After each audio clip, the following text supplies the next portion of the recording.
Hello and welcome, everyone. You are listening to The Crack. This is the podcast where I ask you, what's the crack? So, what's the crack, guys? Get in touch. Let me know. I'll spread the word. To you. Bounce it right back at you. I'm rubber, you're glue. Boing. How have you been? You good? Keeping well? Yeah, I hope so. We're all just running around pretending we know what we're doing. We're trying our best. At least I hope you are. I believe you are. If you're doing your best, you can't do any better than that. Well, you could excel, but not everyone excels. Anyway, yeah, cool. So, another week. Another week down. Another week closer to death. But, yeah, don't look at it like that. Another week further from birth. You know, it's... At some point you're going to hit the middle. You're going to be properly middle-aged. Who knows when that is? Spooky, spooky. Yeah, what have you been up to this week? This car's going past. Jesus Christ. I need to get some of those, sorry, as I rotate in my chair and just look at the walls. You know those, I don't know what they're made out of. They're like foam, big square things you stick to the wall, and it's for cushioning sound. Yeah, proper professional shit. You know, so if I want to take this podcasting seriously, I don't know what they're called. Sound mufflers. What the fuck? Yeah.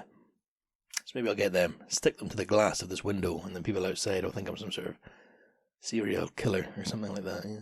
You know, I heard he films pornos up there, and that's why he's got sound dampeners. Yeah, maybe I'm overthinking it. But then who soundproofs a room? Right, so yeah. Another week, what have I been up to? I'll tell you what I've been up to. I'll tell you what I've been up to. I have finished episode 1 of Legends of Lore. The Culloden Battlefield 1. Well, I say I finished it. I've uploaded the first episode, but it's more of a pilot. You know what I mean? Like I don't know, if you name a TV show that you're into, like I don't know, say you're into I like Friends. Okay, all right, so if you like that's a bad example. What else had a pilot that was slightly different? Frasier! Yeah, okay, Frasier. So, if you watch Frasier, if you were to watch the pilot episode, you would notice that some of the characters appear a bit differently, some of the jokes are a bit different, and there's a different sort of laugh track. And sometimes, if you watch a pilot and then you watch the series, things are quite different sets, and sometimes characters just get dropped altogether. That's why, a bit of trivia, sometimes pilots are just released as films in Europe.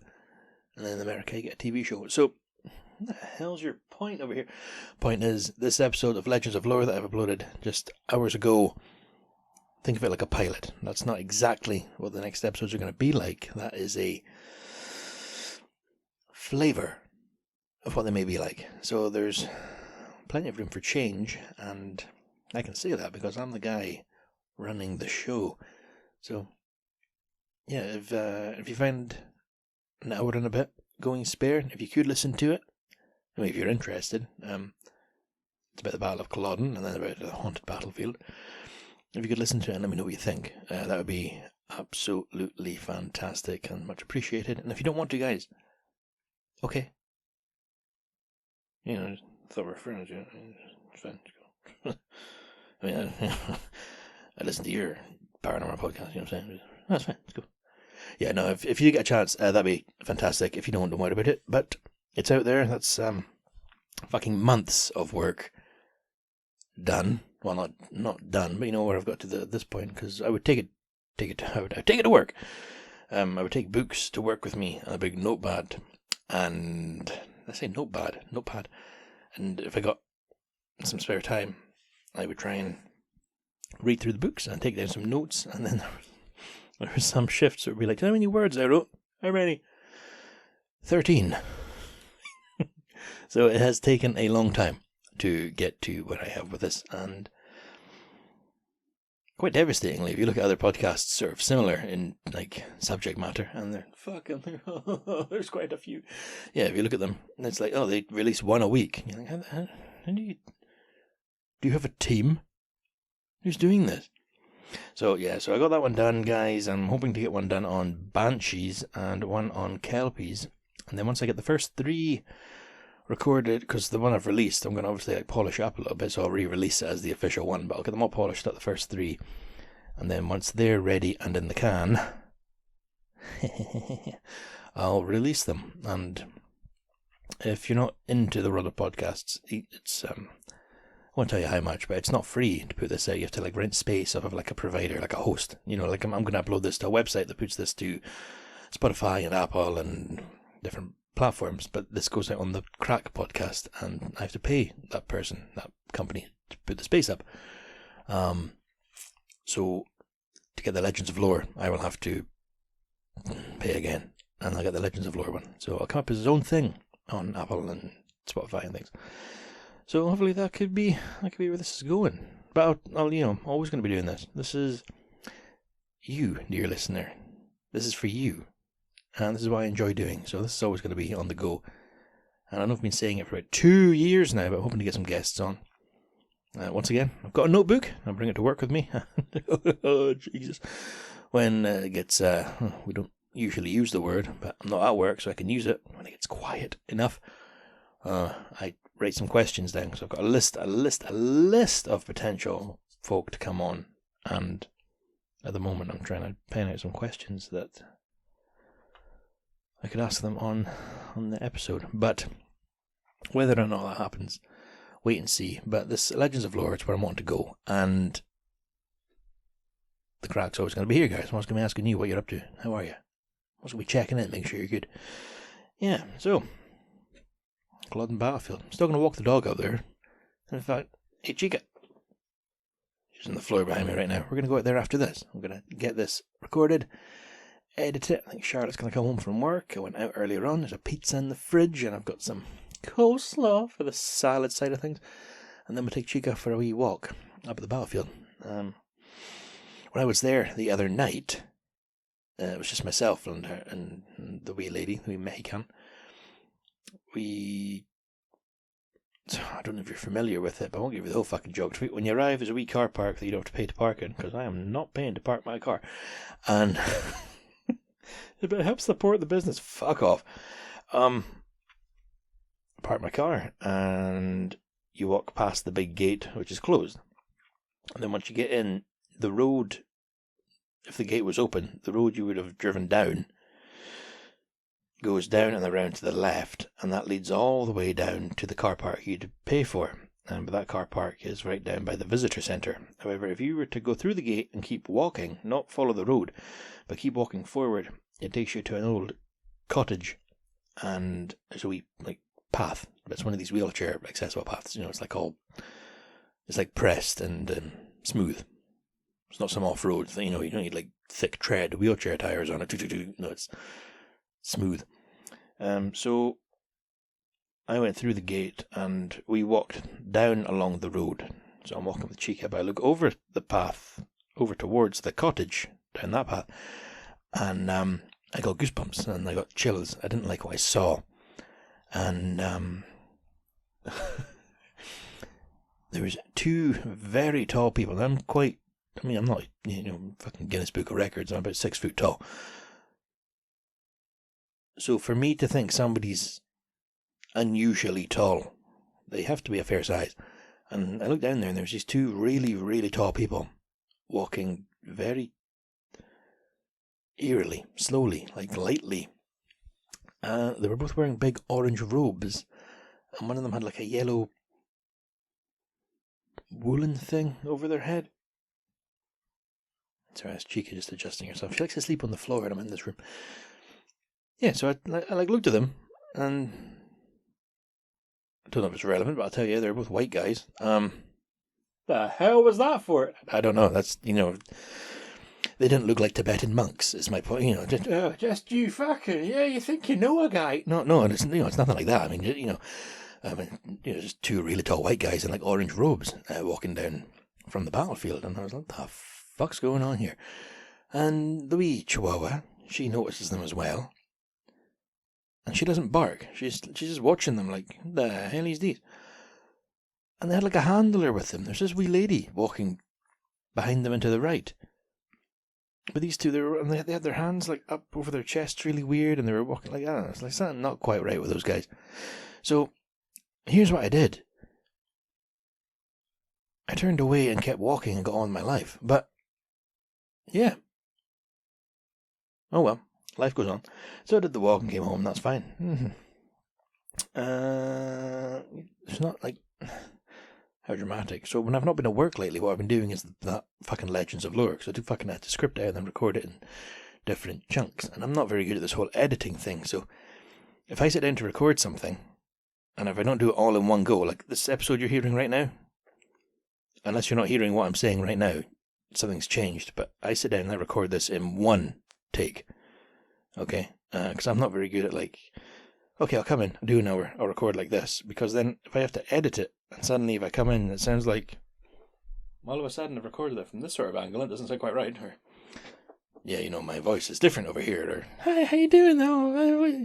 I can't edit that all together. I'm not very good at that, so that podcast fucking took ages. But the other day, sitting at this very desk, this desk, because this is the desk that's got the big fucking microphone arm thing attached to it. This is my workstation. The windows right in front of me look out to the car park, and there's a... Well, I say look out to the car park. They look at a lovely wall right opposite me. But if you look to the left, you can see the car park. By the bottom of the wall right in front of me, that's where we all keep our bins. You may have heard me talk about the bin problem we've been having with... the problem. Fucking one of the neighbours has got a weird thing with bins. What do you mean? He rubs his dick against them. You know what? Maybe. I don't think so, though. No, but,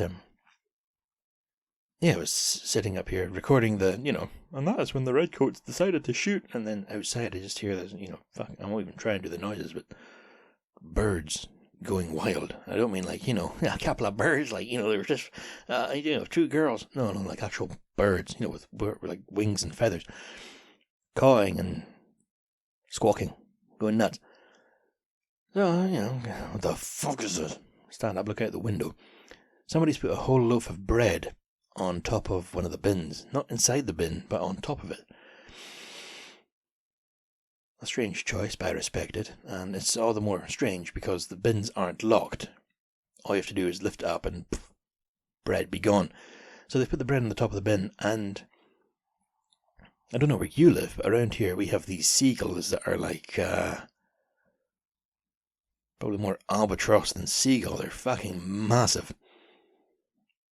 Like I remember when I first passed my driving test, long time ago, back when I had my 2002 Corsa, because I was a cool dude.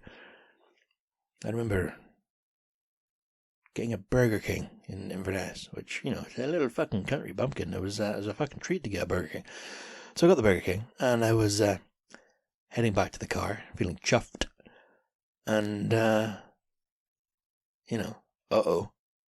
it's a seagull standing on the roof. Oh shit. I didn't really want to go back to the car. I could just throw him the keys, You keep it massive. And like looking you in the eye, like, I'm gonna fuck you up. It's huge. So one of these seagulls, he was standing on top of the bin outside and having a go at the bread, properly sticking his big seagull beak through the plastic of the, I don't know what you call it, the wrap, the bread bag, that's what it was called, like hacking at it. And then there's these wee crows, I say wee crows, they're still big, they're smaller than the seagull. They're swooping at the seagull, like, give us our bread. And the seagull is not taking this, so it's like, I'm watching the whole thing like fucking David Attenborough up here, just like, oh my god. The seagull's got its foot. Is that what you call birds? Yeah, it's a foot. Yeah, what the fuck's it going to be, a flipper? No, it's its foot. Yeah, it's got its own...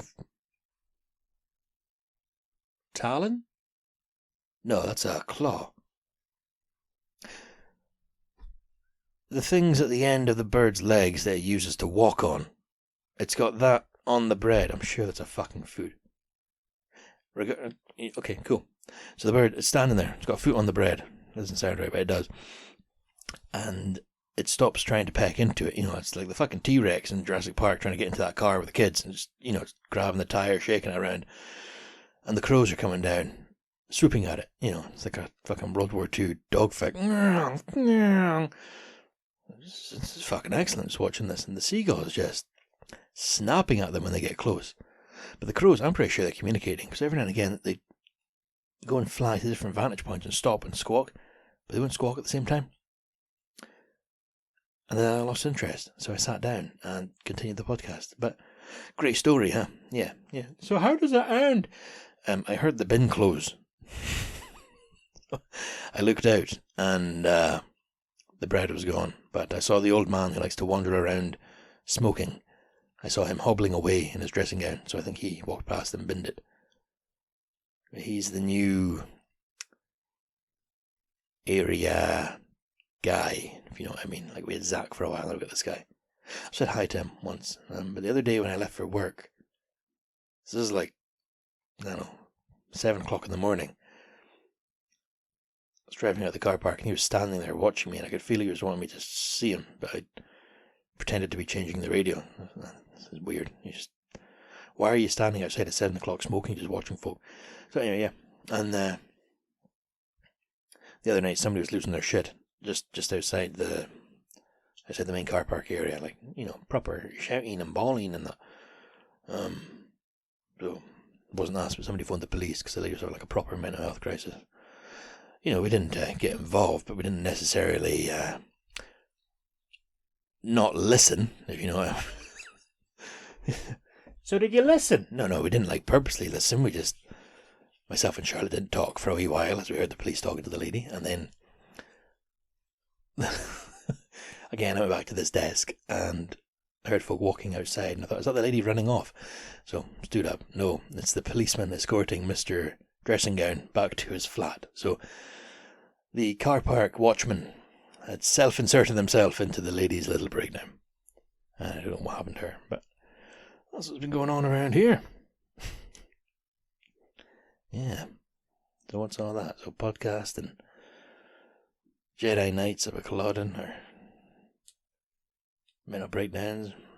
Do seagulls have feet? Who knows? I'm sure I've wondered that before. Now they do have feet. Yeah, what else are you going to cut? They're not flippers, they're not. Yeah. Yes, yesterday, the hell am I talking? Went fishing with the guys. It's a lovely day. Thank you, Charlotte, for waking me up in the morning. I knew they were going to be here around 9, so at about 3 o'clock I decided to go to bed, and I set my alarm for 7. Yeah, I'll easily wake up. No, about 25 to 9 Charlotte wakes me. Lewis, it's almost 9. No shit. Those guys are a little bit later than planned as well, but no, everything came together. We went up to the big, it's like Toys R Us for adults, the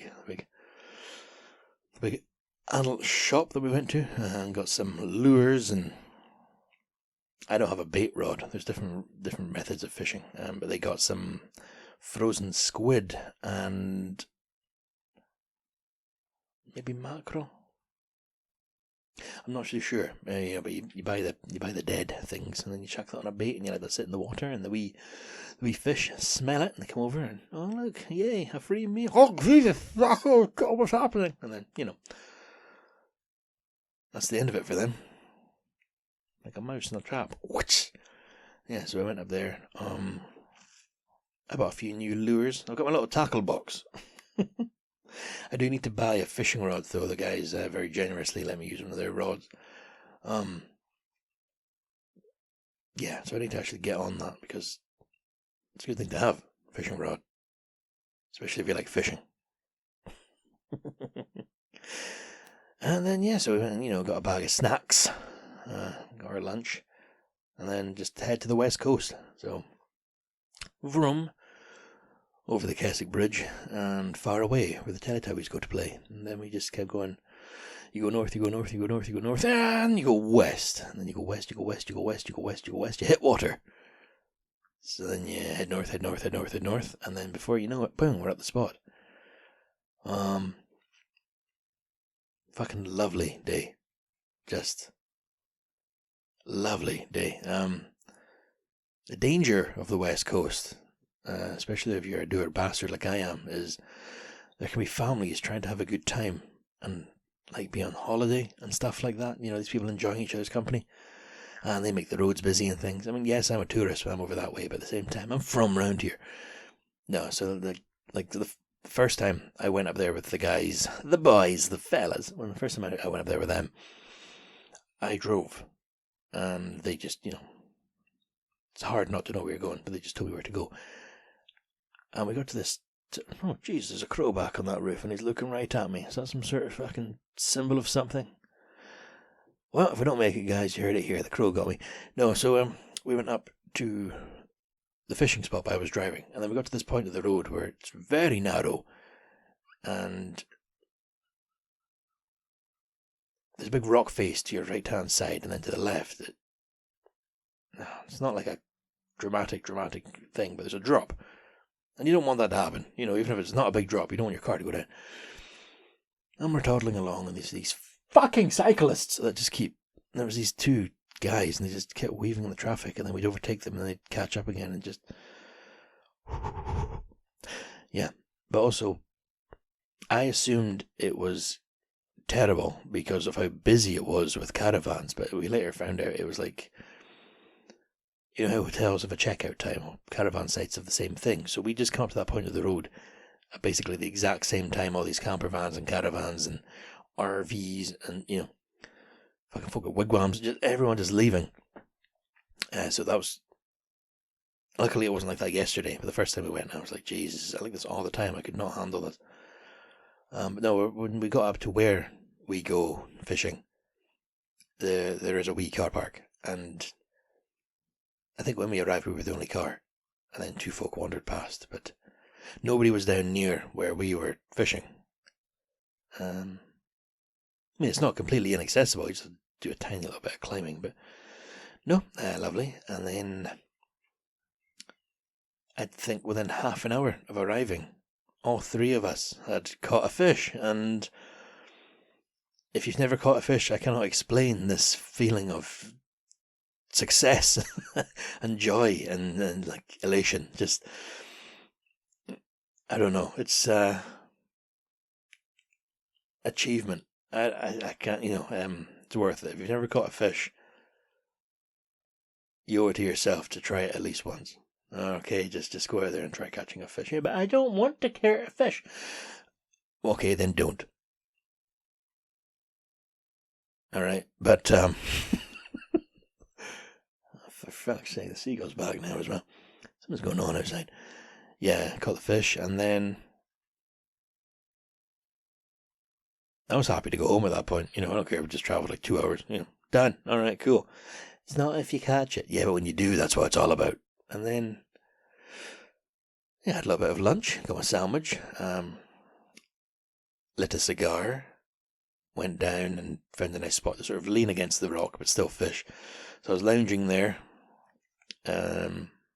warm, you know, I was just wearing like a long sleeve t-shirt, but, well, it's not really a t-shirt in that case, I was wearing a long sleeve shirt, a bit of wind, just because of where we were by the water.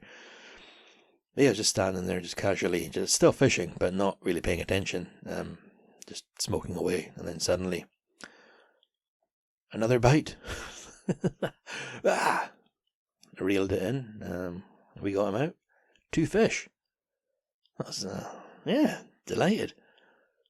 So, going back up there again, and now I know exactly, it was the same lure that caught the fish both times. So I know for a fact to use that jelly eel, with the, I don't know what colour stripe to use, and it's fantastic. And then, nearby the spot, there is a, I'll say decommissioned, but I think they all are in Scotland. There's a lighthouse, sort of nearby. I say sort of nearby because there's not a lot nearby, so anything you come across is arguably nearby. But in that area, there's a lighthouse, and the lady that lives, I cut a very it's not very long, so I cut it short. The lady that lives there once found my friend's wallet, one of the guys that was fishing yesterday, and she got it back to him through her own methods. It wasn't like she went to his house. You know, she phoned local things, and eventually the wallet got back to him. So the last time we were fishing, I caught a fish there. And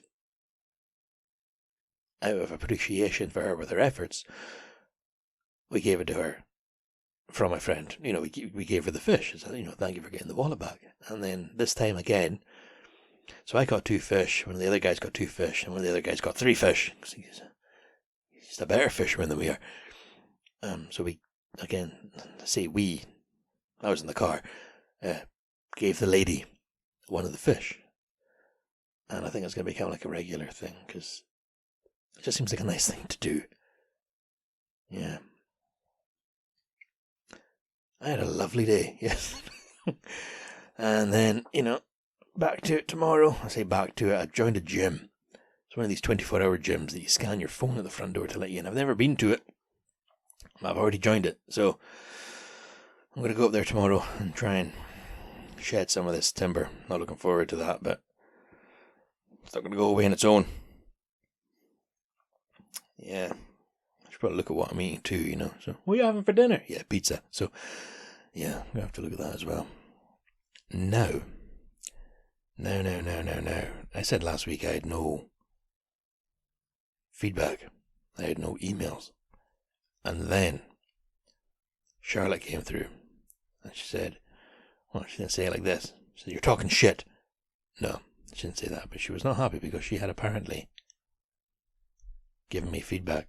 So I've gone onto the WhatsApp and I can see the message she sent. She sent it with love, but this is regarding, if you listened a few episodes ago, I told you about a coat rail, like pins that you put in the wall. It said I hung it up. I may have misled you, and Charlotte knows the truth. So she writes, Dear The Crack Podcast, I would like to make a formal complaint about your claim that you dropped the coat hooks back onto the wall, when it was in fact your extremely stubborn but talented girlfriend, who got bored of waiting for you to do it and did it herself. I hope you can understand my frustration, but I'm willing to let it go on this occasion in exchange for some snacks. Lots of love, Charlotte. So yes, she's not wrong. In my mind, I remember doing that, but no, it was her that put it back up. She, it's that World War II propaganda poster, the Yes We Can lady. You know the picture. I mean, the lady with the bandana on her head, and it's like Ratchet Reen or something like that. That's not what her name is. Yeah. So sorry, Charlotte, for lying on the podcast about something I did not do. But yeah, I'll go out and get her some snacks. Actually, no. She won't be listening to this because I've not uploaded it yet. But when she gets home from work, I bought her some crisps when I was out today. So there are snacks waiting.